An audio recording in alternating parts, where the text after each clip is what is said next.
On today's show, we preview this Saturday's game between LSU and Florida. Plus, the NBA preseason is underway, and for whatever reason, we're excited. So get on the edge of your seat and put on your rally cap because it's the bottom of the ninth, and it starts right now.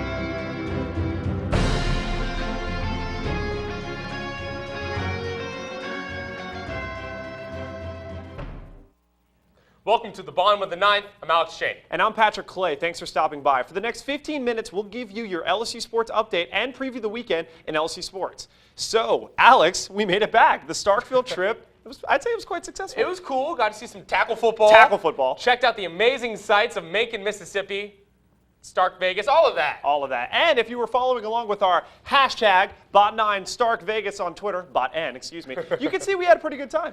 Took a quick swing by USM in Hattiesburg, dropped by their DG house in honor of our station advisor, Cindy Carter. Here's a little picture of that. I still don't get that backward salute. Well, it's like the G, like the gamma. All right. And we got to see LSU take care of business against Mississippi State. So, yeah, not a bad trip.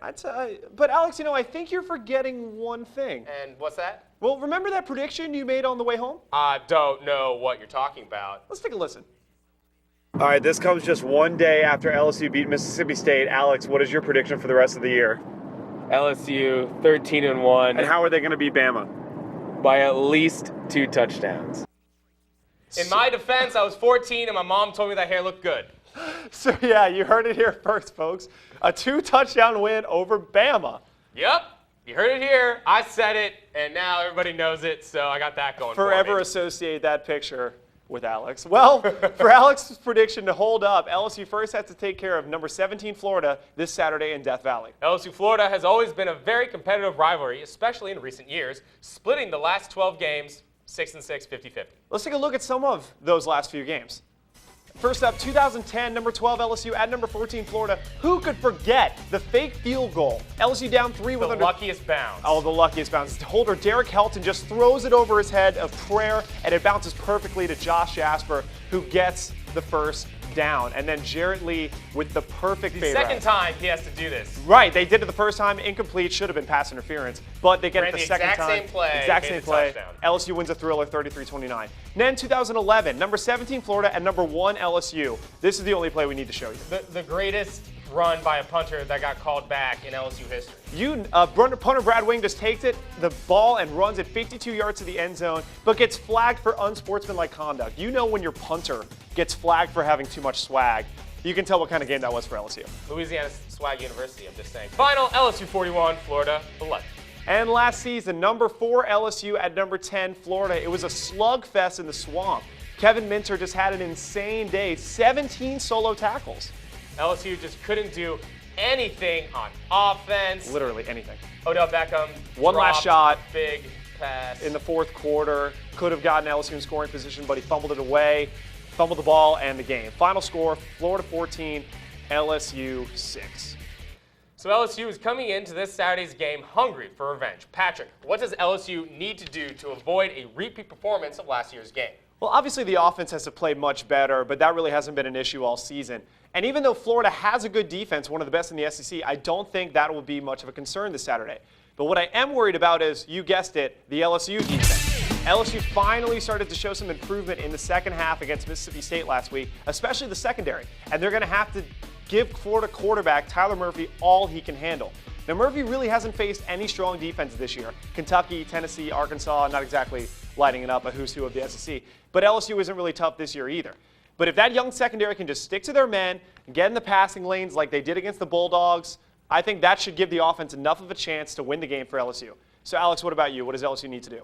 My key to the game for LSU is protecting quarterback Zach Mettenberger. Mettenberger has made so many incredible throws this season because he's had great protection. I mean, left tackle, L. Collins has been incredible this year. However, the other 4 guys in the line have been suspect, especially when you're playing a much better defensive front in Florida than Mississippi State.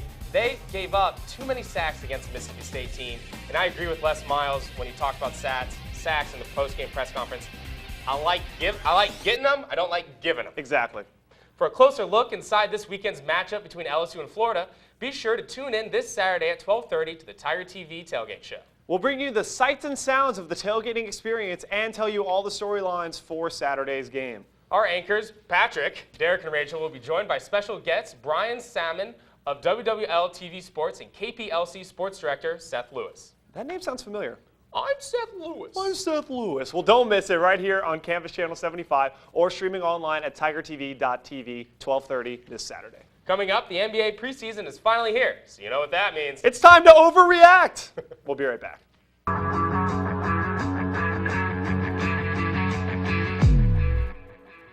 Welcome back to the show. Alex, I've got a riddle for you. Okay. All right, so what do you call it when the Pelicans are undefeated, they're leading the Western Conference, and Kobe Bryant is nowhere to be found? Your dreams? No, but ouch. It's the preseason. The NBA preseason is finally upon us, and it's that time of year again to read way too much into these meaningless games in hopes to find out what our favorite teams will accomplish this season. This is also Patrick's favorite time of year because the Pelicans actually have a chance to win the title. So in honor of the 2013 preseason, Patrick and I will give you our way too optimistic predictions for our favorite teams solely based on the preseason. This should be interesting. First up, my Los Angeles Lakers. Now, we all know the story. At age 35, Kobe Bryant is still recovering from a torn ACL he experienced toward the end of last season, and nobody knows when he'll be back or what the Lakers will be without their future Hall of Famer. Kobe will be back on day 1 in all of his Black Mamba glory, ready to take the team and lead them to, of course, another gorgeous 17th NBA championship for the Lakers. He's not going to complain about any foul calls. He's just going to play basketball. He won't make anything about himself. He's just going to be a team player, probably just throw about 10 dimes a game. Plus, even if Kobe doesn't come back, we have 2 of the most celebrated players in New Orleans Hornets history shoring up our squad, Xavier Henry and Chris Kaman. In case you haven't heard, former lottery bust and bench warmer Xavier Henry put up 29 points against the Golden State Warriors last week, and it's only a sign of things to come. Xavier, please, help us. We need it. And who could forget everyone's favorite Chewbacca impersonator, Chris Kaman. Oh, boy. The caveman will be the dominant center that Dwight Howard could never be for the Lakers, and will lead LA back to the promised land. Oh, sweetie. Sweetie. My prediction for the season, let's go, 30-52. Oh, I thought we were going optimistic. I mean, if you're saying Chris Kaman's going to be the... All right. I can't. All right. Well, now it's time for my New Orleans Pelicans, who, keep in mind, are undefeated under this moniker. Ooh. 0 regular season losses. Take that, Lakers. So, how do the Pelicans soar to the highest of heights this year? By riding Eric Gordon's biotic knees, of course. We'll never hear about Gordon's injury problems again because his knees have been replaced with titanium steel, all the ankle-breaking power in the Western Hemisphere in those legs. Couple that with the flight of the unibrow, and no team could ever stand in their way. Alex, have you ever seen a pelican eat other birds? Nope. Yeah, it's pretty messed up. And that's exactly what Anthony Davis is going to do. With every throwdown alley-oop from Drew Holiday, Davis will devour on the wills of every single opponent in sight like the mighty pelican he represents. So with that said, as for my prediction, I'd prefer world domination, a title or 2.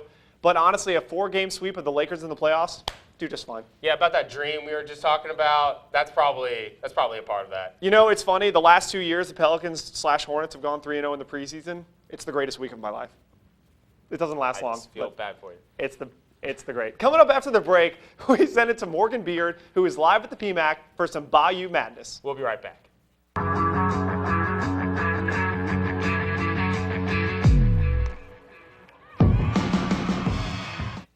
Welcome back to the show. Later tonight, the LSU women's and men's basketball teams will hold their annual Bayou Madness celebration in the PMAC. Unfortunately, we don't have Morgan Beard standing by live. Who needs functioning technology? No. But, needless to say, I'm still pretty excited about the season. It's going going to be a good year? I mean, I'm more excited for baseball season than I am for LSU basketball season. Really? Yeah. Really? You're grinding my gears. Okay. The ping of the bats at Alex Box. I mean, come on. True, but we know that LSU baseball is going to be good. That's a consistent thing. When has LSU basketball had this much excitement going into the year? 2009. No one knew that team was going to do that. I said going into the season. When's the last time? Probably Dale Brown. Shaq's junior year. Probably Dale Brown. Yeah. So, needless to say, I'm excited. Yeah, but I mean, you go to a student game for LSU basketball, maybe a quarter of the stadium is filled. You go to Alex Box, and that whole thing is full.